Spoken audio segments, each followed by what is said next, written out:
Hello प्यारे बच्चों, बहुत बहुत नमस्कार। एक बार फिर से हमारा समय आप सभी का हार्दिक स्वागत अभिनंदन करता हूं क्लाइंट एक्सिस पे। और आज हमें लेक्चर नंबर 5 स्टार्ट करना है। हमने lecture number 1, lecture number 2, lecture number 3, lecture number 4 की प्लेलिस्ट एक बना करके आपको दे दी है चैनल पे, तो वहां से आप देख सकते हैं। आज हमें स्टार्ट करना है lecture number 5 of mole concept. ठीक है, तो सभी लोग कॉपी पेन लेकर के रेडी हो जाए और हेडिंग डालने लेक्चर नंबर 5। चैप्टर का नाम है आपका मोल कंसेप्ट। ठीक है, तो लेक्चर नंबर 4 में हमने काफी सारे कॉन्सेप्ट सीख लिए थे और लेक्चर नंबर 5 की हम स्टार्टिंग करेंगे एक बहुत इंपॉर्टेंट कॉन्सेप्ट के साथ।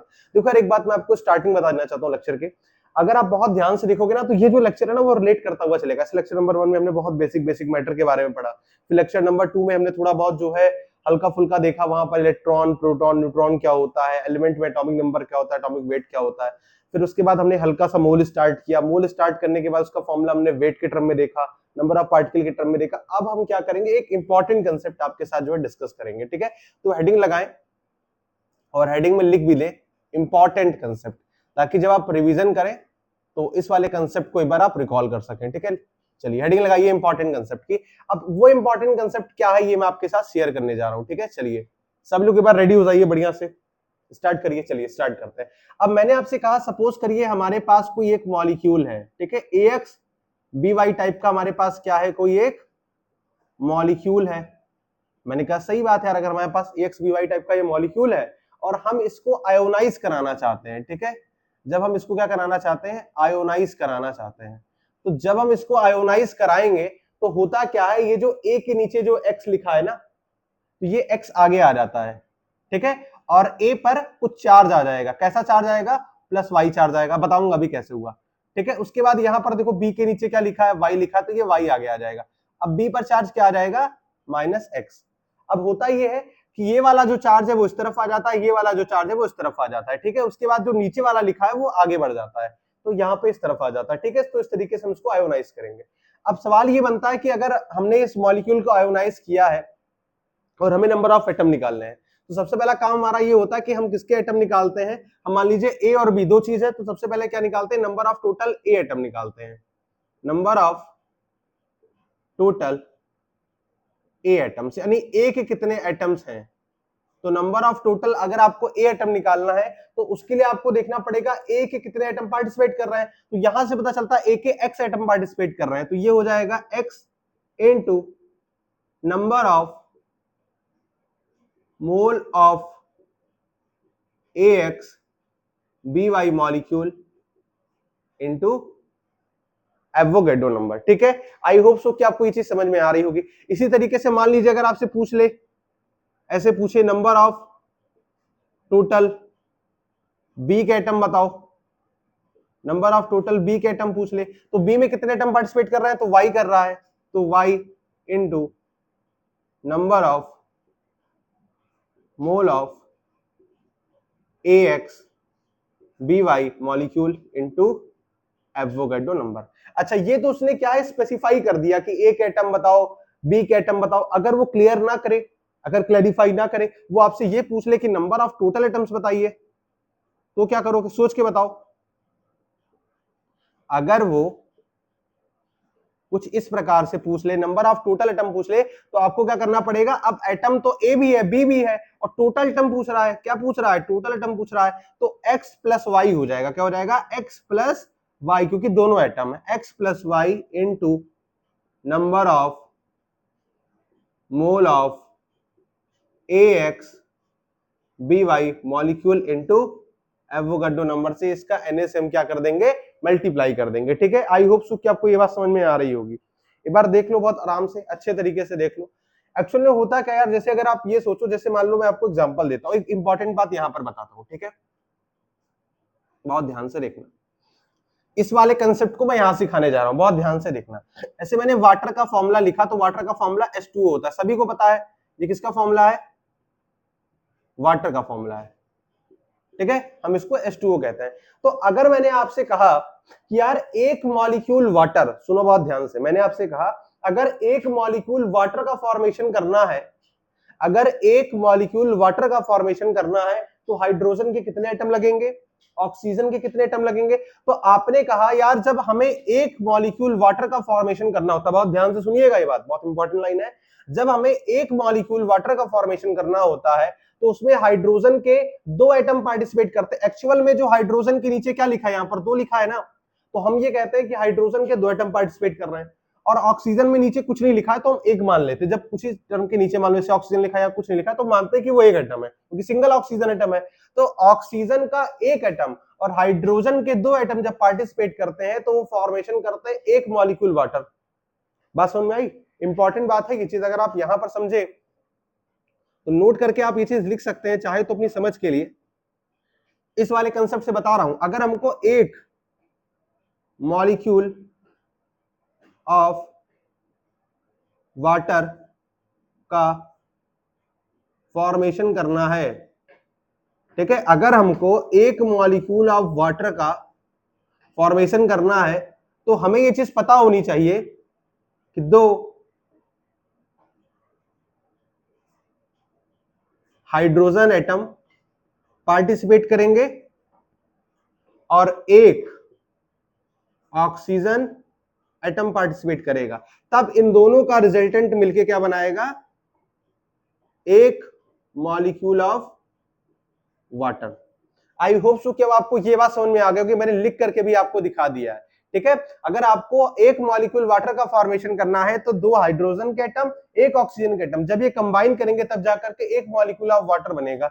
अगर इसको आप मोल के टर्म में समझना चाहते हैं कि सर हमें तो मोल के टर्म में समझना है, तो मैंने कहा एक मोल वाटर का फॉर्मेशन कब होगा, एक मोल वाटर का फॉर्मेशन कब होगा, जब 2 मोल हाइड्रोजन एटम के 1 मोल ऑक्सीजन एटम के फॉर्मेशन में पार्टिसिपेट करेंगे, रिएक्ट करेंगे, तब जाकर के 1 मोल वाटर का फॉर्मेशन होगा। आई होप सो कि अब आपको ये बात अच्छे समझ में आ गई होगी। चलिए अब एक क्वेश्चन आप देखिए, क्वेश्चन कह रहा है आपसे the number of helium atoms in 100 mole of a helium gas is. आपसे कह रहा है कि आपके पास 100 mole of a helium gas है जिसमें आपको नंबर ऑफ हीलियम एटम निकालने हैं। अच्छा, एवोगैड्रो नंबर की वैल्यू दे रखा है, वैसे आपको पता होगी, बट उसने क्वेश्चन में ये चीज गिवन रखी है, ठीक है, आपको दे रखा है। तो सवाल वही आपको निकालना, अभी मैंने जस्ट ये चीज बताई भी थी आपको थोड़ी देर पहले, नंबर ऑफ हीलियम एटम बताने हैं। अब बहुत ध्यान से ये बात समझो, अभी मैंने आपको फॉर्मूला बताया ना, जस्ट अभी ये फॉर्मूला मैंने आपको सिखाया था कि अगर आपको नंबर ऑफ एटम निकालने तो कैसे आप निकालोगे। तो नंबर ऑफ हीलियम एटम आपको निकालने इन 100 mole of A helium gas. अगर आपको हीलियम के एटम निकालने हैं तो आप कैसे निकालोगे, तो अगर आपको हीलियम के एटम निकालने हैं तो आप निकालोगे x into number of mole of ax by into Avogadro number. और ये ax by एक प्रकार का क्या है, मॉलिक्यूल है, ठीक है ना, और वो मॉलिक्यूल किसका है, हीलियम गैस का। तो हम चाहे तो यहां पर number of mole of molecule ना लिख करके हम कुछ और भी लिख सकते हैं। अब आप पूछोगे क्या लिख सकते हैं, तो इसको आप ऐसे रेज करके अपनी सुविधा के लिए बता रहा हूं, number of mole of helium gas into Avogadro number कर लीजिए, ठीक है। अच्छा, अब x तो यहां पर कुछ है नहीं क्योंकि हीलियम के एटम पूछ रहा है, तो यहां पर कहीं गिवन तो है नहीं भाई, हीलियम गैस हीलियम एटम यहां पर कुछ ऐसा मेंशन नहीं किया गया। तो x क्या हो जाएगा आपका, सोच के बताओ x क्या हो जाएगा, देख लो जरा सा, क्या हो जाएगा भाई, 1 हो जाएगा। और number of mole of helium gas 100 मोल आपको दे रखे हैं, गिवन है ये। उसके बाद एवोगैड्रो नंबर यानी Na। अब Na की वैल्यू पुट कर दो, तो जैसे आप Na की वैल्यू पुट करोगे 6.022 इंटू 10 की पावर 23। अच्छा, इसको भी इसी तरीके से इस फॉर्म में कन्वर्ट कर लो, तो ये 10 की पावर 2 हो जाएगा इंटू 6.022 इंटू 10 की पावर 23। अब आपने एक आइडेंटिटी सुनी होगी, जब बेस सेम होता है, यहां पर लिख रहा हूं, जब ऐसे लिखो, जब बेस सेम होता है तब पावर ऐड हो जाती है, ठीक है। जब बेस सेम होता है तो पावर क्या हो जाती है, ऐड हो जाती है। तो ये हो जाएगा 6.022 इंटू 10 की पावर 23, ये है 24 25, यानी ये हो जाएगा 23 प्लस 2। और जब आप इसका सम करोगे तो ये हो जाएगा 10 की पावर 25, ठीक है। चलो ये आपका फाइनल आंसर आ जाएगा। सब लोग मैच कर ले, क्या सबका यही आंसर आ रहा है? एक बार फटाफट से मैच कर ले, नेक्स्ट क्वेश्चन अपन करें।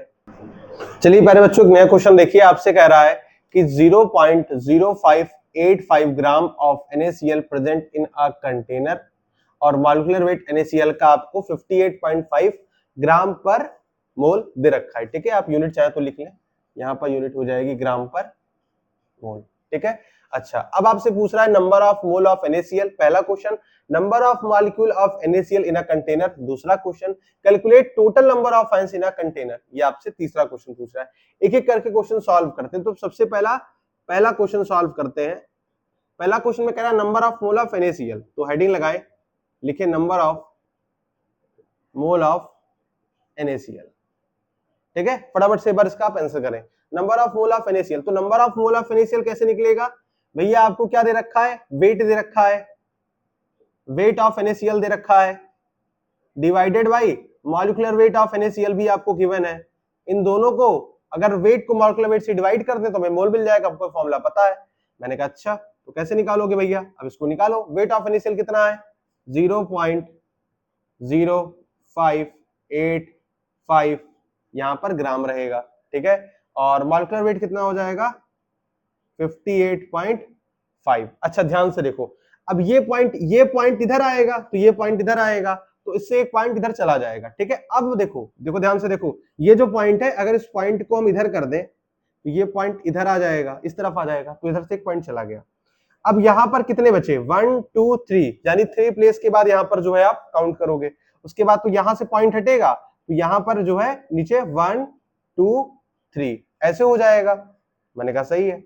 अब अगर इसको हम लिखना चाहें तो ये हो जाएगा 0, अगर आप चाहो तो 0 0 5 8 5, उसके बाद ये 5 8 5, उसके बाद अगर हम इसको लिखें तो ये हो जाएगा 10 की पावर 3 हो जाएगा। लेकिन हम इसको इनवर्स में ना लिख करके अगर हम यहां लिख दें ऐसे करके, इंटू 10 की पावर -3, तो कोई दिक्कत, कोई समस्या आपको इससे? कोई समस्या नहीं होनी चाहिए ना, कोई दिक्कत नहीं होनी चाहिए आपको। मैंने कहा सही है। तो यहां से ये चीज जो है इस तरीके हो जाएगी। फिर आप आगे 0 कोई मतलब है नहीं, तो आप आगे से 0 हटा दीजिए। उसके बाद से ये चला जाएगा, तो आपका जो फाइनल आंसर आएगा वो आएगा 10 की पावर -3 मोल। ठीक है, ये आपका फाइनल आंसर आएगा। अब कुछ लोग को ये वाला स्टेप समझ में नहीं आया होगा, मुझे पता है, बहुत ध्यान से आप देखना। आप ऐसे सोचो, जैसे मान लो कि ये जो टर्म है ना, मैं यहां करके दिखा रहा हूं। जैसे देखो ये क्या लिखा है एक्चुअल में, अगर आप इसको ऐसे लिखना चाहो तो आप ऐसे लिख सकते हो ना, 5 8 5। अरे भाई ये आगे 0 उसको मतलब है नहीं, तो आप 0 हटा दो, यहां से ऐसे 0 आप हटा दो। उसके बाद ये हो जाएगा 5 8 5 इंटू 1000, यही तो लिखा है। अरे भाई मैंने क्या किया, मैंने इसको एक तरफ कर दिया, बस हटा करके एक तरफ कर दिया है, तो 1000 हो जाएगा। अब इस 1000 को चाहूं तो मैं ऐसे भी तो लिख सकता हूं, ऐसे भी तो लिख सकता हूं भाई, कोई दिक्कत है क्या? 1/1000 का मतलब क्या हो जाएगा? अगर हम इसको इनवर्स में करें, मतलब जैसे 1/1000 है, इसको हम क्या कर रहे हैं कि हम इसको, ये जो चीज है ये ऊपर करना चाह रहे हैं, तो ऊपर करेंगे तो इनवर्स में आ जाएगा, 10 की पावर -3 आ जाएगा। बस वही चीज तो मैंने किया है। फटाफट से नोट कर लो, फिर क्वेश्चन नंबर 2 सॉल्व करें। चलिए अब हमें क्वेश्चन नंबर 2 सॉल्व करना है। क्वेश्चन नंबर 2 में कह रहा है number of molecule of NaCl।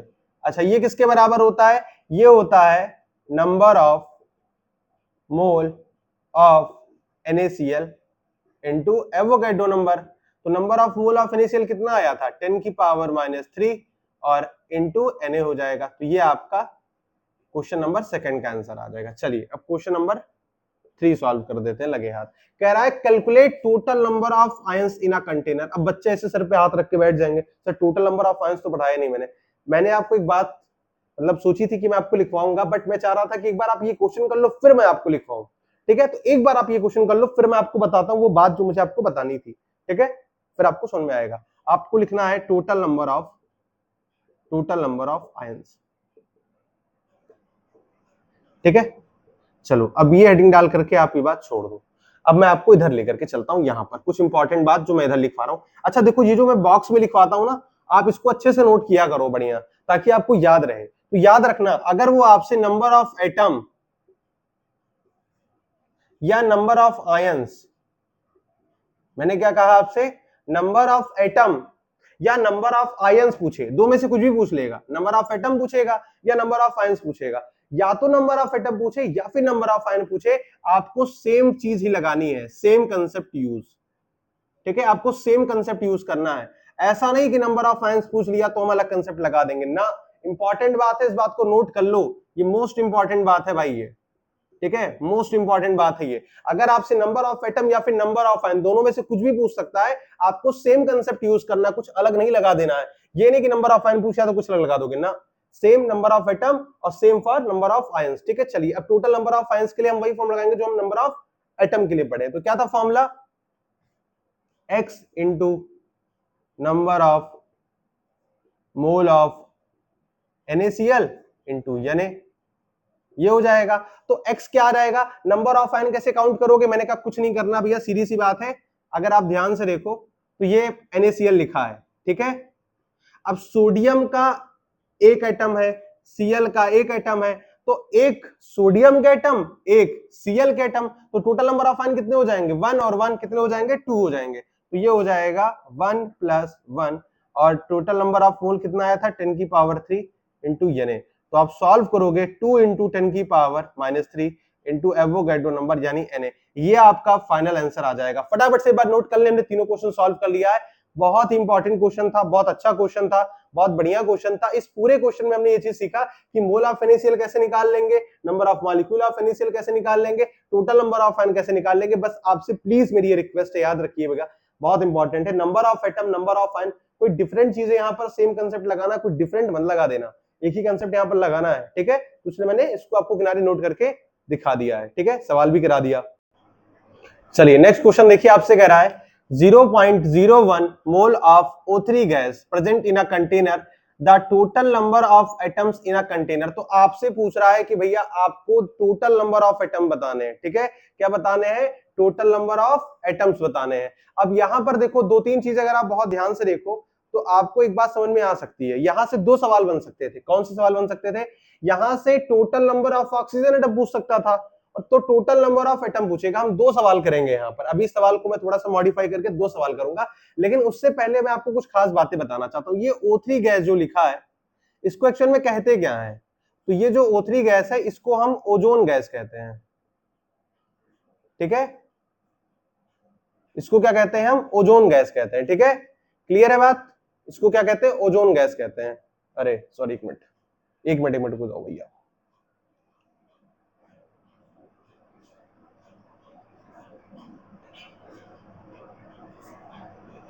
ठीक है, तो इसको हम क्या कहते हैं, इसको हम ओजोन गैस कहते हैं।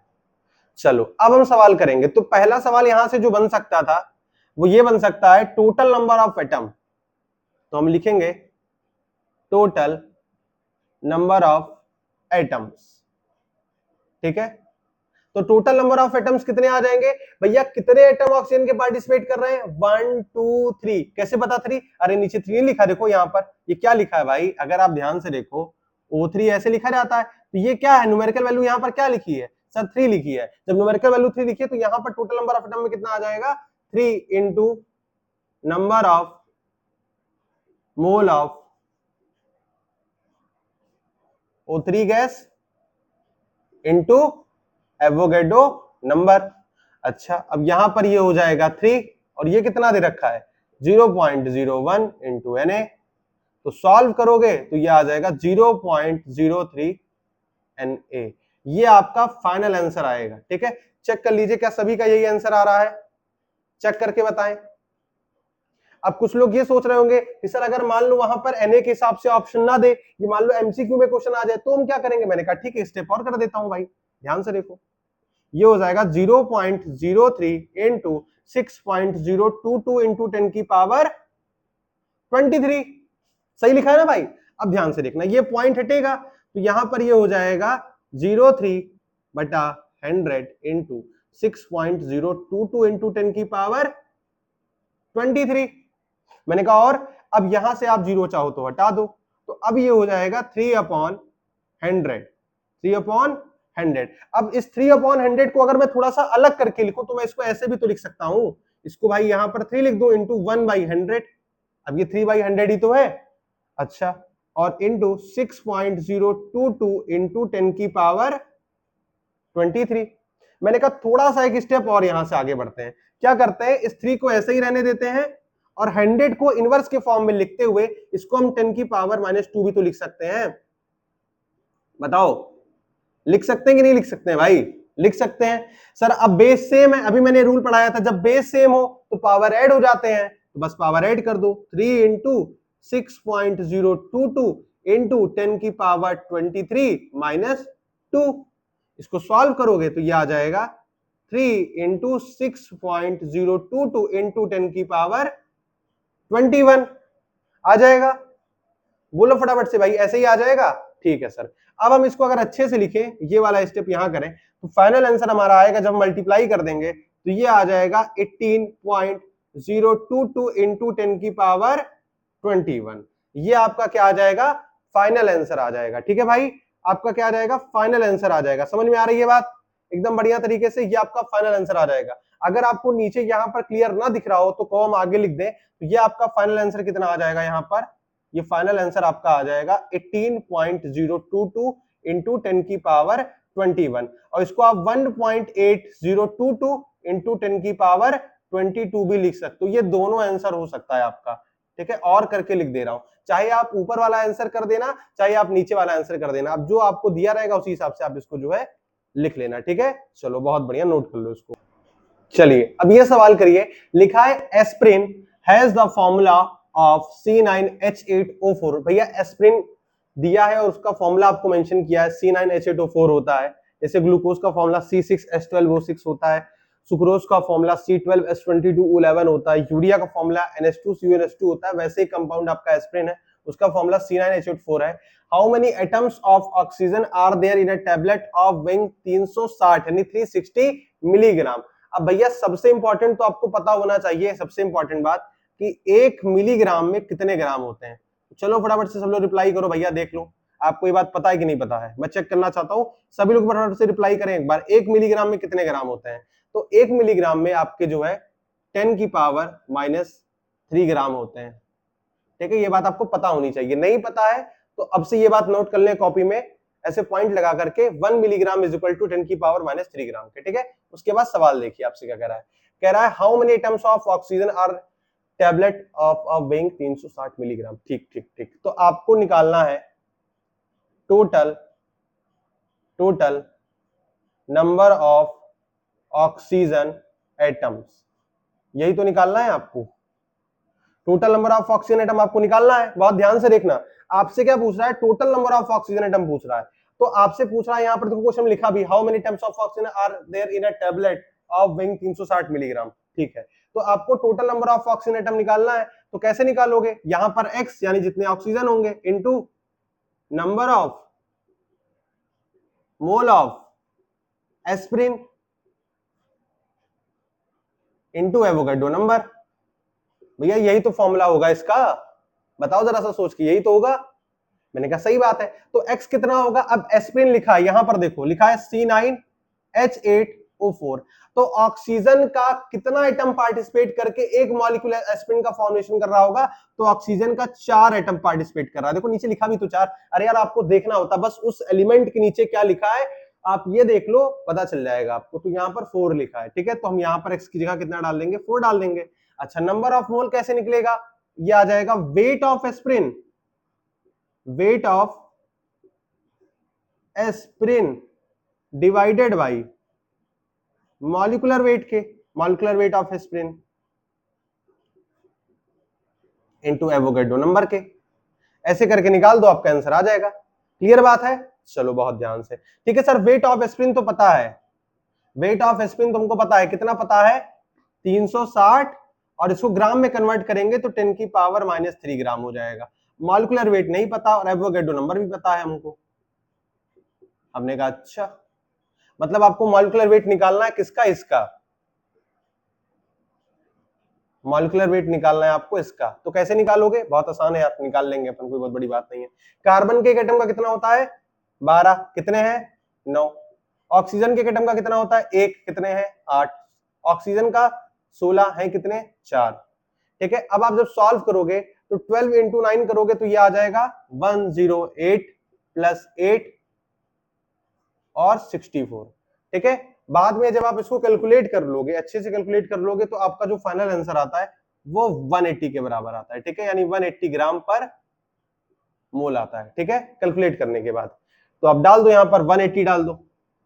अब ध्यान से देखो, 180 को दो बार आप यहां पर मल्टीप्लाई करोगे तो 360 आएगा, तो यहां पर 2 आ जाएगा। ठीक है, तो ये हो जाएगा 4 इंटू 2 8 हो जाएगा, तो ये 8 इंटू 10 की पावर -3 और इंटू 6.022 इंटू 10 की पावर 23। ठीक है, 8 और इसको जब आप मल्टीप्लाई करोगे तो मोटा मोटा कितना हो जाएगा, 48 हो जाएगा। ये 48 आ जाएगा। ठीक है, इसको आप 48 मान लो, और वही जब आपका बेस सेम है तो पावर ऐड हो जाएगी, तो इंटू 23 माइनस 3, तो ये हो जाएगा यहां पर आपका 48 इंटू 10 की पावर 20। अगर हम इसको और अच्छे से लिखें तो 4.8 इंटू 10 की पावर 21, ये आपका क्या आ जाएगा, फाइनल आंसर आ जाएगा। ठीक है, क्लियर है बात, एकदम बढ़िया तरीके से ये चीज क्लियर हो गई। ध्यान से देख लो, फाइनल आंसर आपको समझ में आ रहा है ना, 4.8 इंटू 10 की पावर 21 आएगा। चलो बहुत बढ़िया, अच्छे से इस बार नोट कर ले, देख ले, अच्छा क्वेश्चन था, इंपॉर्टेंट क्वेश्चन था, ताकि मैं नेक्स्ट क्वेश्चन आपको बता सकूं। चलिए अब हमें एक लास्ट क्वेश्चन डिस्कस करना है, बहुत इंपॉर्टेंट क्वेश्चन है, बढ़िया क्वेश्चन है। ठीक है, आप एक बार ये क्वेश्चन देख लें, अच्छे से बढ़िया से देख लें एक बार वाला क्वेश्चन। तो सवाल आपसे कह रहा है, विच ऑफ द फॉलोइंग, इसमें से कौन सा सैंपल ऐसा है जो कंटेन करता है हाईएस्ट नंबर ऑफ एटम, यानी आपको इसमें बताना ऐसा कौन सा सैंपल है जो कंटेन करता है सबसे हाईएस्ट नंबर ऑफ एटम। ठीक है, नंबर ऑफ एटम की बात। चलिए, तो ऑप्शन में 1 ग्राम ऑफ कॉपर दे रहा, copper solid, 1 gram of carbon solid, 1 gram of O2 यानी ऑक्सीजन गैस, और 1 ग्राम ऑफ बेरिलियम सॉलिड। तो कुछ खास बातें मुझे आपको पहली बात तो बता देनी पड़ेगी, तब आप ये सवाल कर पाओगे। ठीक है, तो मैं सबके एटॉमिक वेट आपको यहां बता देता हूं। ठीक है, आप ध्यान से देखें, तो atomic weight of copper, copper का एटॉमिक वेट कितना होता है भैया, 63.5 होता है, नोट कर लें। फिर atomic weight of carbon, carbon का 12 होता है। एटॉमिक वेट ऑफ ऑक्सीजन कितना होता है, 16 होता है। फिर एटॉमिक वेट ऑफ बेरिलियम। अच्छा, एक बात मैं आपसे और रिक्वेस्ट करना चाहता हूं, ठीक है, शायद आप मेरी रिक्वेस्ट जो है अच्छे से समझ पाएंगे मैं क्यों कह रहा हूं, ये रिक्वेस्ट आपसे क्यों कर रहा हूं। देखो, जब भी आप मोल कंसेप्ट पढ़ोगे ना, तो उसमें एटॉमिक वेट आपको बहुत पूछेगा, तो आप, मेरी आपसे रिक्वेस्ट है कि आप 50 तक एटॉमिक नंबर और उसके एटॉमिक वेट याद कर लीजिए, एटलीस्ट 50 तक तो आपको याद होने ही चाहिए। होने तो वैसे पूरे कंपाउंड के चाहिए, लेकिन पूरे कंपाउंड के अगर नहीं याद है, मान लीजिए एटॉमिक नंबर तो पूरे के याद होने चाहिए। अगर एटॉमिक वेट आपको पूरे के नहीं भी याद है तो एटलीस्ट 50 तो याद कर लीजिए, या मोस्ट इंपॉर्टेंट शुरुआत के 30 याद कर लीजिए, फिर बाद के जो मेन है उसके आप 20 याद कर लीजिए। कॉपर इंपॉर्टेंट है, मैग्नीशियम इंपॉर्टेंट है, उसके बाद आपसे पोटेशियम इंपॉर्टेंट है, सल्फर पूछता है, नियॉन का पूछता है आपसे, ठीक है, बेरिलियम का पूछता है क्वेश्चन में, और आपसे पूछ सकता है क्रिप्टॉन का पूछ सकता है, जेनॉन का पूछ सकता है, मतलब कुछ इंपॉर्टेंट एलिमेंट है जो बार बार यूज होते हैं, तो आप उनको याद कर लीजिए। ठीक है, चलिए सवाल करते हैं। तो 1 ग्राम ऑफ कॉपर सॉलिड कह रहा है, तो हम क्या करते हैं, यहां से इसके नंबर ऑफ एटम निकाल लेते हैं। तो लिखो नंबर ऑफ एटम्स। अब एटम्स का यहाँ पर एटम ही रहेगा, क्योंकि भैया कॉपर क्या है, सिंगल के फॉर्म में है, तो कितने कॉपर के यहाँ पर एटम है, एक एटम है, और वेट कितना है, एक है। वेट अपॉन मॉलिक्यूलर वेट कर दो, या सॉरी एटॉमिक वेट कर दो, तो क्या आ जाएगा, मोल आ जाएगा, इंटू Na कर दो, तो ये आपका जो है आंसर आ जाएगा। यानी अगर आप इसको सॉल्व करोगे तो ये आ जाएगा Na अपॉन 63.5। ठीक है, चलो ये आपका आ जाएगा। ठीक है, बहुत बढ़िया। अब इस तरीके से आप इसका निकाल लो, इसका भी सेम ही तरीके से निकलेगा, कोई बहुत विशेष अंतर आने वाला नहीं है। नंबर ऑफ एटम कैसे निकलेगा, 1 इंटू वेट कितना है, 1 ग्राम। देखो सबका वेट यहाँ पर 1 ग्राम दे रखा है। अभी मैं आपको एक पॉइंट और बताऊंगा लास्ट में, जब सवाल कर दूंगा तो मैं आपको पॉइंट बताऊंगा, तो आप ध्यान दीजिएगा उस पर। एटॉमिक वेट कितना आ जाएगा, 12, देखो मैंने लिखा भी है, इंटू Na, तो यहां पर आ जाएगा Na/12। अच्छा, यहां पर सॉल्व करो। अब यहां पर ऑक्सीजन के 2 एटम है भैया, तो नंबर ऑफ एटम्स कितने आ जाएंगे, 2 इंटू 1 अपन। अब एटॉमिक वेट कितना हो जाएगा, 2 ऑक्सीजन के एटम है, तो एटॉमिक वेट 16 प्लस 16 यानी कितना हो जाएगा, 32 इंटू Na। इसको आप प्रॉपर सॉल्व करोगे तो ये कट जाएगा, तो ये आ जाएगा Na/16, ये आ जाएगा। और इसका निकाल लो नंबर ऑफ एटम्स, तो ये आ जाएगा 1, क्योंकि एक है। उसके बाद 1 ग्राम यानी यहां पर वेट 1, एटॉमिक वेट कितना होता है, 9 इंटू Na, तो ये आ जाएगा Na/9। अच्छा, अब क्या खास बात सर आप बताने जा रहे थे इसमें, मैंने कहा आपसे पूछा हाईएस्ट नंबर ऑफ एटम, लेकिन आप एक चीज गौर करो, बहुत ध्यान से देखना। देखो सबका वेट, यहां पर आप ध्यान दो, ऐसे लिख रहा हूं, सबका वेट 1 ग्राम, मीन्स सबका वेट सेम है, सेम है।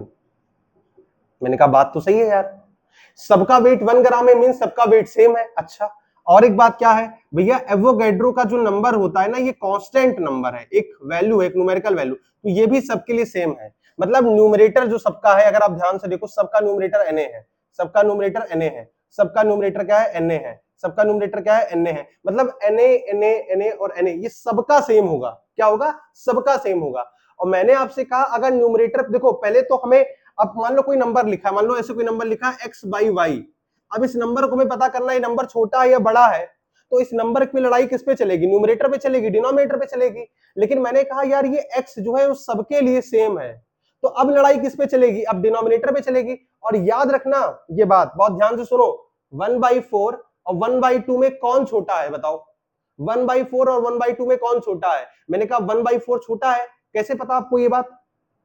सोच के बताओ कैसे पता? 1/4 और 1/2 में कौन छोटा है? तो कैसे पता ये बात आपको? कौन छोटा है, कौन स्मॉलेस्ट है? ये स्मॉलेस्ट होगा, ये लार्जेस्ट होगा, ये बड़ा होगा, मतलब ना ये बड़ा होगा, ये छोटा होगा। तो आपको कैसे पता कि भैया डिनोमिनेटर की वैल्यू जितनी ज्यादा बड़ी होगी, डिनोमिनेटर की वैल्यू जितनी ज्यादा बड़ी होगी, ओवरऑल वैल्यू उतनी छोटी होती चली जाएगी। डिनोमिनेटर की वैल्यू जितनी ज्यादा बड़ी होगी, ओवरऑल वैल्यू उतनी छोटी होती चली जाएगी। तो 1/4 और 1/2 में 4 बड़ा है, डिनोमिनेटर बड़ा है, तो ओवरऑल वैल्यू छोटी हो जाएगी। ठीक है ना? समझ में आ रही है बात? अब 1/2 में 2 छोटा है, 2 छोटा है, लेकिन किसके कंपेयर में? इसके कंपेयर में। बट 4 के कंपेयर में देखा जाए तो 2 बड़ा है, तो ओवरऑल वैल्यू क्या हो जाएगी? ये थोड़ी सी बढ़ जाएगी। ठीक है, अब यहां पर आप ध्यान दो। अब 63.5, 12, 16 और 9, अब ध्यान से देखो, 63.5, 12, 16 और 9। अब इसमें सबसे बड़ा कौन? ये सबसे बड़ा, एक सीक्वेंस लिख देते ना इसको, तब सही रहेगा। रुको, 16, 12, अब सबसे बड़ा ये, फिर ये, फिर ये, सबसे छोटा कौन? 9।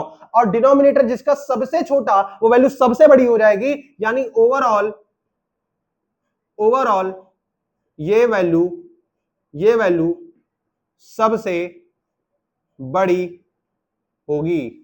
ये बात समझ में आई? कैसे पता चला कि भैया यहां पर डिनोमिनेटर सबसे छोटा है, और जिसका डिनोमिनेटर सबसे छोटा, ओवरऑल वैल्यू सबसे बड़ी आएगी। इसका मतलब अगर हम इसका आंसर करने की कोशिश करें, तो यहां पर हम इसका आंसर लिख सकते हैं, यहां पर आप किनारे इसका आंसर लिख सकते हैं। आंसर इसका आ जाएगा, इसने पूछा था हाईएस्ट नंबर ऑफ एटम्स। क्या पूछा था इसने?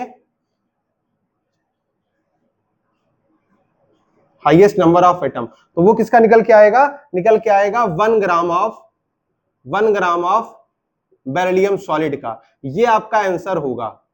ठीक है, ये आपका आंसर होगा। आई होप सो कि आपका ये आंसर मैच कर रहा होगा। अच्छा क्वेश्चन था, इंपॉर्टेंट क्वेश्चन था, बढ़िया क्वेश्चन था। ठीक है, ये क्वेश्चन अगर आप एग्जाम में आ जाएगा तो आपका टाइम थोड़ा सा लेकर के जाएगा। ठीक है, आई होप सो कि आपको अच्छा लगा होगा, लेक्चर पसंद आया होगा। ठीक है, रिवीजन करते रहे, मोस्ट इंपॉर्टेंट क्वेश्चन जो बता रहा हूं उसको सच में ये मान के चले इंपॉर्टेंट क्वेश्चन, उसको प्रैक्टिस करें, दोबारा कंसेप्ट का रिवीजन करते रहिए। मिलते हैं नेक्स्ट लेक्चर में, तब तक के लिए लव यू ऑल।